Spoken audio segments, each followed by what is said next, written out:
Olá, irmãos queridos! Estamos aqui hoje novamente dando prosseguimento ao nosso estudo do livro Caminho, Verdade e Vida, de Emmanuel, psicografado pelo nosso querido irmão Chico Xavier. Os nossos estudos vão ao ar no nosso canal do YouTube, todas as terças e quintas, e também nos nossos grupos de WhatsApp da nossa associação Irmão Benedito. O capítulo que a gente vai estudar hoje é o capítulo 63, e o título desse capítulo é Quem Sois, né? E Emmanuel nos traz um versículo que está em Atos dos Apóstolos, capítulo 19, versículo 15, que diz assim: Mas o espírito maligno lhes respondeu: Conheço a Jesus e bem sei quem é Paulo, mas vós, quem sois? Então eu trouxe aqui uma explicaçãozinha desse versículo que diz assim: Alguns judeus exorcistas ambulantes tentaram invocar o nome do Senhor Jesus sobre os que estavam possessos de espíritos malignos, dizendo: Esconjuro-vos por Jesus, a quem Paulo prega. E os que faziam isto eram 7 filhos de um judeu chamado Seva, um dos principais sacerdotes. Mas o espírito maligno respondeu-lhes: Conheço Jesus e sei bem quem é Paulo, mas vós quem sois? O homem no qual estava o espírito maligno, saltando sobre eles, apoderou-se de 2 e prevaleceu contra eles, de tal modo que nus e feridos fugiram daquela casa. Então, os filhos de Seva, que eram 7, trabalhavam, fazendo exorcismos. E utilizavam do nome de Jesus e do nome de Paulo para conseguir fazer o trabalho deles, Conseguir ali exorcizar os espíritos malignos, entre aspas. Que para nós, espíritos são espíritos obsessores, Só que esse espírito maligno fez ali um questionamento interessante, Falou para eles assim: eu conheço Jesus, eu conheço Paulo, mas e vós? Quem sois? Tipo assim, quem são vocês para virem aqui me exorcizar, Então, não basta a gente ter Jesus nos lábios para que o resultado, nesse caso ou em qualquer outro, seja satisfatório, Preciso também a gente ter ali Jesus no nosso coração. Então, os exorcistas de Seva, como eles eram conhecidos, se saíram mal nessa experiência, com esse espírito maligno. Embora o espírito reconhecesse em Jesus e em Paulo a autoridade deles, não reconhecia a autoridade naqueles que estavam ali exorcizando ele, Aqueles que estavam ali desempenhando essa tarefa do exorcismo, Então, avançou contra eles, agrediu, de tal modo que eles, amedrontados, fugiram sem conseguir fazer o exorcismo que eles queriam, E Emmanuel começa assim: qualquer expressão de comércio tem sua base no poder aquisitivo. Para obter, é preciso possuir. Então, Emmanuel, ao iniciar aqui a nossa reflexão sobre essa passagem que ele escolheu, ele traz aqui para mais próximo de nós, estabelecendo aqui uma ligação, um paralelo com o comércio, onde que para a gente adquirir algum bem, para a gente comprar alguma coisa, a gente precisa ter dinheiro, a gente precisa possuir algo para dar em troca, Existe aqui um câmbio entre o dar e o receber. Então, o valor que eu tenho, o valor do que eu quero adquirir, ele tem que ser proporcional ao valor que eu tenho para dar, E aqui falando financeiramente. E ele continua: no intercâmbio dos 2 mundos, terrestre e espiritual, o fenômeno obedece ao mesmo princípio, Só que aqui, fugindo do plano físico, do plano material, e trazendo essa analogia para o plano espiritual, para o nosso lado moral, a gente tem que pensar: o que eu tenho de valores morais para oferecer nesse intercâmbio entre o plano físico e o espiritual, Da mesma forma que quando a gente vai comprar alguma coisa, a gente pensa, eu tenho dinheiro suficiente para comprar tal coisa, né? E no plano espiritual, eu tenho valores morais suficientes para esse intercâmbio entre os dois planos. Então, no intercâmbio mediúnico, quando oferecemos valores morais como o amor, o perdão, a disciplina, a dedicação, a paciência, o estudo, né? Nós vamos receber também lições valiosas para o nosso aprendizado e para o nosso crescimento em troca, né? Ali, como ele disse, é um câmbio, né? É uma troca de um para o outro. Já ao passo que, se o que temos para oferecer é ganância, né? Quando a gente visa esse intercâmbio pensando em valores financeiros, né?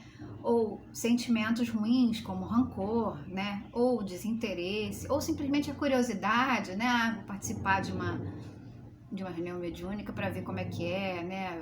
Eu tô ali curioso para saber o que acontece, né? Ou tô imbuído ali de orgulho, ou tô imbuído ali de vaidade, me achando importante, me achando poderoso de alguma forma, né? O que vamos receber, com certeza, é algo proporcional, né?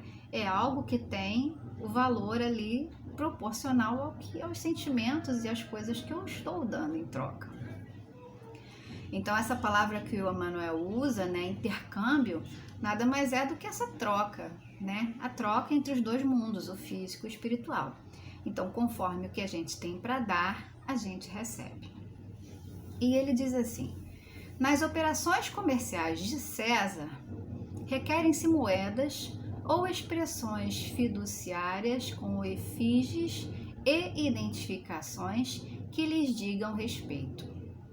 Ou seja, nas operações comerciais do mundo, né, existe ali o dinheiro, a moeda de cada país, que é o que a gente utiliza, né, para comprar os bens que a gente deseja, né? Pegamos o dinheiro e trocamos pelo bem material que a gente tem interesse. E ele diz: nas operações de permuta espiritual, requisitam-se valores individualíssimos com os sinais do Cristo. Então, os valores com o sinal do Cristo, os sinais do Cristo, né, são os valores que Jesus nos ensinou, né, os valores do Evangelho de Jesus, né, que são o amor, a paz, a humildade, o perdão, a compreensão, né, a misericórdia. Então, quanto mais cheios estivermos desses valores, mais proveitosa será esse intercâmbio entre os dois mundos, né? Mais proveitoso será essa troca entre o plano físico e o plano espiritual. E ele diz: o dinheiro de Jesus é o amor. Sem ele, não é lícito aventurar-se alguém ao sagrado comércio das almas. Sem amor, não é lícito aventurar-se no sagrado comércio das almas. Que o amor é o dinheiro de Jesus, né? Então, quanto mais amor a gente tiver em nossos corações, mais ricos seremos, né? Então, quando a gente vai ali para o intercâmbio mediúnico, cheios de amor no nosso coração, mais preparados estaremos para colher os frutos dessa experiência, né? Tanto para nós, quanto ali para os espíritos que estão envolvidos naquela situação, naquele processo. Então, o único dinheiro que deve estar envolvido em relação à mediunidade é o dinheiro de Jesus, que é o amor, como nos ensina lindamente hoje aqui o Emmanuel, né? E nunca, jamais, o dinheiro dos homens, né? Que a gente sabe que é até perigosíssimo quando envolvemos dinheiro com mediunidade, né? Muitas coisas aí podem acontecer e isso é expressamente dito até por Kardec no livro dos médiuns, que a gente não deve misturar dinheiro com mediunidade. E aí ele diz: o versículo aqui nomeado constitui benéfica advertência a quantos, para o esclarecimento dos outros, invocam o Mestre sem títulos vivos de sua escola sacrificial. Então, essa fala do espírito obsessor, né, que Emmanuel trouxe aqui pra gente hoje, serve de advertência para aqueles que se utilizam da autoridade moral de terceiros quando não são capazes de utilizar da sua própria autoridade moral, que é o caso ali dos filhos de Seva, né? Porque os espíritos sabem muito bem o que vai dentro dos nossos corações, né? A eles, né, aos espíritos, a gente não consegue enganar com nossas palavras nem com os nossos gestos. Aqui no plano físico, é até relativamente fácil a gente conseguir disfarçar alguma coisa, né? A gente pode não gostar de alguém e tratar ela bem, ser simpático, né? E no fundo você detesta aquela pessoa. E também podemos estar muito tristes e botar um sorriso do nosso rosto, né? E ninguém perceber que a gente está passando ali por um momento de tristeza profunda e tantas outras coisas que a gente consegue camuflar aqui no plano físico, né? Mas no plano espiritual isso não acontece. Os espíritos sabem exatamente o que vai dentro do coração da gente, né? Então, quando a gente não está imbuído desse amor, né, ou dos valores do evangelho em nosso coração, não adianta a gente tentar esclarecer os outros, não adianta a gente tentar doutrinar ali um espírito obsessor ou em alguma outra situação, né? Como estavam ali tentando os filhos de Seva, né? Porque o espírito obsessor, ele conhecia Jesus, conhecia os valores morais de Paulo, né? Mas quem eram aqueles homens que estavam ali tentando se valer da autoridade de terceiros, né? Da autoridade moral de terceiros para expulsá-los? Né? Por isso que o título do capítulo é esse, né? Quem és? Quem é você? Quem você pensa que é? Né? E a gente aqui não está falando em perfeição, né? A gente não somos perfeitos, é óbvio, se fôssemos não estaríamos aqui na Terra, né? Estaríamos certamente em outro plano. Porque muita gente confunde, né? A gente que é espírita, né? Você é espírita, então você não pode agir errado, você tem que perdoar, você tem que ser bom, você tem que ser, né? E na verdade nós não somos assim o tempo todo, né? Não existe isso, essa perfeição ela não existe. O que existe é a mudança, né? É você perceber os seus erros e mudar, e se esforçar na sua mudança, se esforçar na sua reforma íntima, né? Isso que é importante, você perceber quais são as suas dificuldades e a partir daí você caminhar em direção a uma mudança sincera e real. Assim como Paulo, né? Sabemos que Paulo cometeu erros terríveis, né? Mas quando ali viu Jesus naquela situação ali na entrada de Damasco, né? A vida dele modificou totalmente. E a partir dali ele trabalhou muito para mudar tudo o que ele pensava, tudo o que ele achava, mudar a sua forma de ser, né? A sua vida. E aí ele se transformou num dos maiores propagadores do cristianismo, né? Um dos apóstolos mais importantes do cristianismo. Então, não existe perfeição, o que existe é caminhar em direção à mudança, ao melhoramento, né? Isso é a prática, né? Isso é a vivência, isso é a coerência, né? A gente falar o que a gente faz, né? O que a gente prega, o que a gente vive, pregar o que a gente vive. E era o que Paulo fazia, né? Paulo pregava o que ele vivia, né? Falava o que ele sabia, o que ele acreditava, né? E é isso que a gente tem que nos esforçar para fazer. E Emmanuel continua: mormente no que se refere às relações com o plano invisível, mantendo cuidado por evitar afirmativas a esmo, né? Era exatamente isso que eu falava, né? Mas vale o exemplo do que as palavras, né? Porque a gente pode falar 1000 coisas e não fazer o que a gente fala, né? E agir de forma completamente diferente. E aí não existe coerência, né? Então, não adianta pregar o que a gente não vive, né? Isso serve para tudo na nossa vida, né? Não adianta a gente ser bonzinho na frente dos outros e ser uma peste dentro de casa com nossos pais, com nossos irmãos, com nossos filhos, né? Ou ser uma pessoa maravilhosa na casa espírita e quando você sai de lá, você comete coisas assim inacreditáveis, né? Então, isso são afirmativas a esmo, né? Como diz aqui Emmanuel, né? Que são palavras sem valor. E aí ele diz: não vos aventureis ao movimento, né, que é o espiritismo, que é esse câmbio mediúnico, sem o poder aquisitivo do amor de Jesus. Então, não se aventure no campo da mediunidade sem amor, que é o dinheiro de Jesus, como ele nos ensina, né? Jamais o dinheiro do mundo. O dinheiro do mundo não tem valor algum no exercício da mediunidade. E ele diz: o mestre é igualmente conhecido de seus infelizes adversários. Os discípulos sinceros do Senhor são observados por eles também. É o caso de Paulo, né? Os inimigos da luz reconhecem-lhes o sublime valor, né? Isso sem dúvida, né? Mesmo aqueles irmãos ali, ainda presos a valores inferiores, reconhecem, né, a autoridade de Jesus.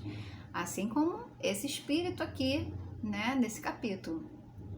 E além de conhecer Jesus, também conhecem Paulo, claro, né? Toda a autoridade moral de Paulo, ali, todo o empenho de Paulo ali em busca da sua reforma íntima, né? Em busca de propagar o cristianismo, né? Então, mas aquele espírito não reconhecia a autoridade daqueles que estavam ali tentando expulsá-lo, né? Porque eles não eram coerentes, provavelmente, o que eles pregavam com o que eles faziam com o que eles pregavam, né? E também eles utilizavam o exorcismo ali, era o dinheiro, era a profissão deles, né? Então eles eram remunerados por aquilo, né? Eles eram profissionais nessa área, né? Então tinha ali o dinheiro do mundo envolvido também naquela prática, né? Então faltava ali a coerência, né, vivenciar, e por isso que o espírito ali questionou a eles, né, quem eles pensavam que eram para se valer da autoridade de outros, quando que na verdade eles não tinham autoridade nenhuma para fazer aquilo. E Emmanuel continua: quando vos dispuserdes, portanto, a esse gênero de trabalho, né, que é o trabalho mediúnico, não ouvides vossa própria identificação, porque provavelmente sereis interpelados pelos representantes do mal, que vos perguntarão: quem sois? Então não adianta a gente ali se valer de valores de terceiros, né? Porque cada um tem o seu valor, né? Cada um tem ali a sua capacidade, a sua relevância, né? Todos ali são importantíssimos no trabalho mediúnico. E é interessante porque muitas vezes a gente questiona, né? Quando a gente é questionado de alguma coisa na nossa vida, a gente fala assim: mas quem é a tal pessoa para falar isso de mim, né? Quem é você para falar de mim? E normalmente a gente não faz a pergunta inversa, né? Quem sou eu para falar dele? Né? Quem sou eu para julgar ele? Né? Então a gente primeiro tem que se conhecer, a gente tem que saber das nossas dificuldades, saber do que a gente tem que melhorar em nós mesmos, a cada dia, buscando essa reforma íntima, buscando novos valores, né? Mudar velhos hábitos que nós temos aí carregados talvez por várias encarnações e que temos muita dificuldade em modificar, mas o importante é o empenho, é o trabalho, é a dedicação, né? É a vontade de fazer realmente as mudanças nas nossas vidas, né? Assim como Paulo fez e nós temos que fazer também todos os dias, né? E é tão importante o trabalho mediúnico, é tão lindo quando a gente vai ali para o trabalho mediúnico imbuídos desse amor, né? Imbuídos de humildade, imbuídos ali do sentimento de servir, né? Porque nós somos meros participantes do trabalho, né? Todo o trabalho realmente é feito pela espiritualidade, nós somos ali instrumentos, né? Não temos a relevância que muitas vezes achamos que temos, né? Às vezes a gente chega num trabalho mediúnico achando que nós é que, né, estamos ali comandando a situação, quando que na verdade não, nós somos apenas instrumentos, né? Apenas uma pequena parte do trabalho, né? Então que a gente possa ir para o trabalho mediúnico imbuídos desse sentimento, né? Do amor, da compreensão, do acolhimento, né? De servir, se botando ali na posição de servir a espiritualidade amiga, né? E é tão lindo o que a gente colhe em troca, né? O aprendizado que a gente tem ali a cada reunião. São coisas tão valiosas que, se a gente levar para a nossa vida, a gente já muda totalmente a nossa forma de pensar em muitas questões, né? Quando a gente vê que o rancor, o ódio, né? A falta do perdão, o que faz com a pessoa, né? É impressionante. Então a gente vai se livrando dessas coisas ao longo da vida. É claro que é um processo, né, lento, a gente não vai se modificar da noite para o dia, óbvio, mas é um processo, né, de você ir deixando para trás algumas coisas e tirando do seu coração sentimentos que você vê ali que não levam a lugar nenhum, muito pelo contrário. Né? Então é um aprendizado gigantesco desde que você vá com essa troca, né? Como o Emmanuel nos disse, você dá o seu melhor para que você consiga colher aprendizados valiosíssimos nesse intercâmbio mediúnico, na desobsessão, no resgate, né? Em todos os processos, em todos os trabalhos aqui da nossa casa mediúnica, né? Então é realmente maravilhoso esse trabalho. E é isso então a nossa reflexão de hoje. Espero que vocês tenham gostado, assim como eu gostei. Para mim é sempre um aprendizado muito grande, todas as vezes em que eu sento para ler, em que eu pesquiso, em que eu leio, em que eu vejo vídeos, em que eu busco a melhor maneira de, na minha visão, é claro, de falar sobre esse capítulo.